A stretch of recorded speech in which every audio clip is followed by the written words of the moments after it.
We all know what it feels like when you're trying to do for something for someone you love and you're not doing it as a trade, you're not trying to get something back, you're just doing it because it's what you're made for. And I always tell people motive does matter. That if you're just doing something for yourself, there's nothing wrong with that because life supports whatever else supports life. If you're part of life and you're trying to do something that's gonna make your life better, I think the universe, God, whatever proper term for you, whatever your belief system is, infinite intelligence gets connected to you and it gives you insights. But I think if you're trying to serve more than yourself, more life than just you, when things support more of life shows up to support you. But I got so near the end where you think life has no meaning, it scared the hell out of me and I developed tools and I've never gone back there. I mean, have I gotten pissed or angry? Of course. People still think, you're not happy all the time, are you? No, I'm not happy all the time.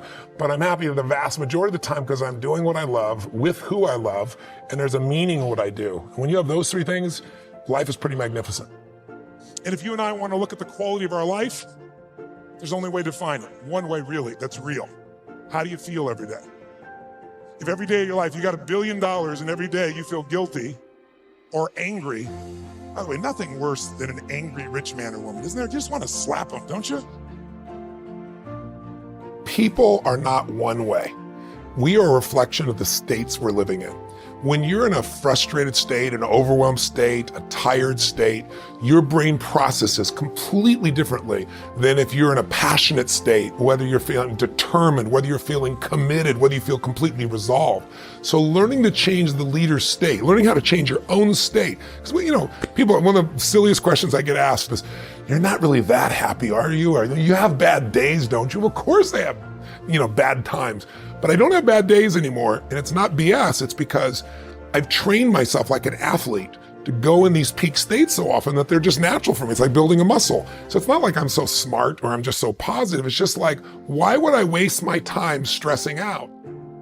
And while most of you in this room would call yourself an entrepreneur and you would be entrepreneurial, by this definition, it's a little different. Most people think of an entrepreneur as anybody who starts multiple businesses. No, that's not true.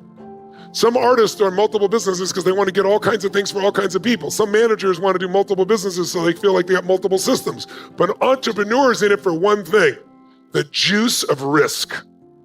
They want to make money. And by the way, an entrepreneur, will they sell this business? Yes or no?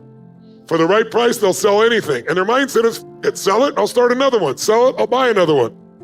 They are not attached. They might enjoy the product or service. They might be proud of the product or service, but they're in it for the risk. And they're the kind of person that when they lose massively, they jump up, dust themselves off, and want to do it again. Unless you expand your identity, you're going to basically keep where you are. You might improve a little or not. You might go up and down a bit, but you're going to stay within a realm.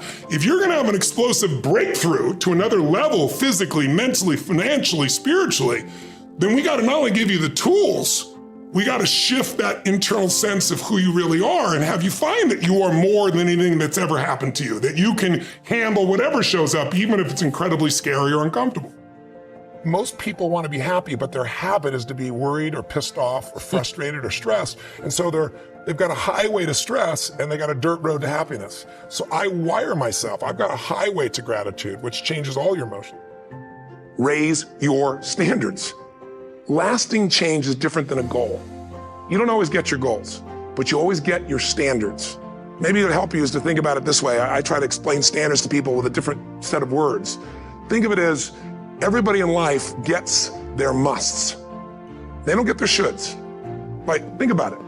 Most people have a list of shoulds, don't they? Don't you have a list of the shoulds, things you should do, you should follow through on? I should lose some weight, I should work out more, I should make more calls, I should respond more rapidly to my email, whatever. But when you decide something is a must for you, an absolute must, when you cut off any possible, you say, I'm gonna find the way or I'm gonna make the way, you can discover something that you're really passionate about, but in order to do it, you gotta get out of the story of what you can't do and you gotta put yourself on the line. If you want things to get better, you gotta get better. If you want things to change, you gotta change. But you gotta do it deliberately and consciously. If you get up and you just have no discipline whatsoever, you get no value of anything. Diets don't work when you don't do them. Exercise doesn't work when you don't do them. But most of the people have some experiences that they want to shift. And once you shift those things, your whole life changes. But life is constant growth. My life isn't here because I went to one seminar one time and now my life is fit for life. I work out, I train my mind, I train my body, and it becomes a lifestyle.